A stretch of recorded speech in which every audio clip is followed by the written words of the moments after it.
Economia Real com Rita Mundim. Os fatos do mercado financeiro. Bom dia para você, Rita Mundim.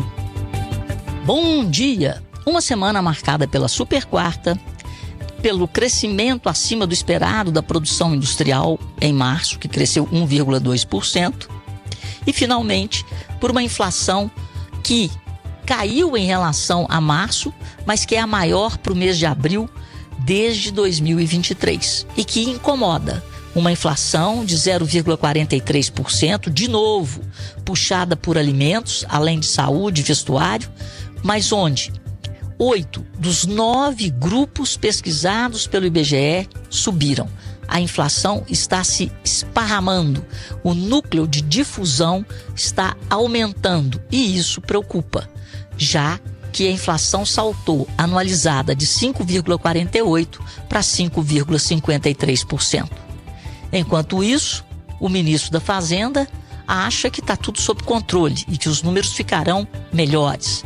Mas se tem uma coisa que o Banco Central tem que ficar de olho, é nessa vontade que o governo está de fazer a economia crescer com estímulos. E esses estímulos podem fazer com que o hiato do produto, que é o crescimento do país acima da sua capacidade de crescimento, também colabore para manter a inflação em patamares longe do centro da meta, que é 3%, e até do teto da meta, que é 4,5%. A gente viu nessa quarta-feira, quando o Banco Central mais uma vez subiu os juros em 0,5 ponto percentual, nessa tentativa de desacelerar a economia, a projeção deles para 12 meses, uma inflação de 3,36%. Então, em 2026 não teremos chegado próximo do centro da meta. E eu acredito, assim como o mercado, que não teremos chegado nem no teto da meta, que é 4,5%. De um lado, o Banco Central coloca o pé no freio, do outro lado, o governo, com a tentativa aí de angariar votos e um discurso de crescimento, o governo pisa no acelerador e aí o Brasil derrapa. A política fiscal, os gastos públicos deveriam ajudar a política monetária e não o contrário. Essa falta de vontade do governo em não gerar superávit primário suficiente para conter a relação dívida-PIB e o nosso sonho para diminuir, para melhorar essa relação dívida-PIB, isso não acontece.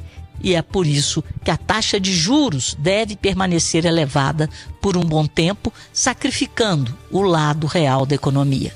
Mas mesmo assim, o índice Bovespa teve uma semana positiva e teve um período de euforia no dia depois do Copom, na quinta-feira, quando chegou a subir mais de 3% e atingiu a máxima diária intraday, mais de 137.300 pontos.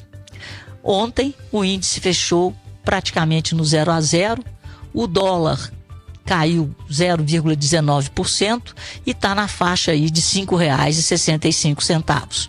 E os juros futuros também recuaram nessa semana com essa perspectiva de que podemos estar no fim do ciclo do aperto monetário.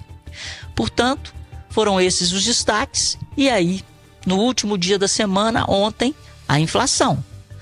Sendo que alimentos, os vilões da inflação, batata inglesa, tomate e café, não conseguiram cair o suficiente para que essa inflação de abril fosse menor, por exemplo, do que a de abril do ano passado, que foi de 0,38%. Na outra ponta, o único grupo que desacelerou o preço foi transportes, por causa da queda no preço das passagens aéreas. Mas alimentação continua tirando o sono do Banco Central, do governo e o poder de compra dos brasileiros. Rita Mundim, para a Rádio Itatiaia.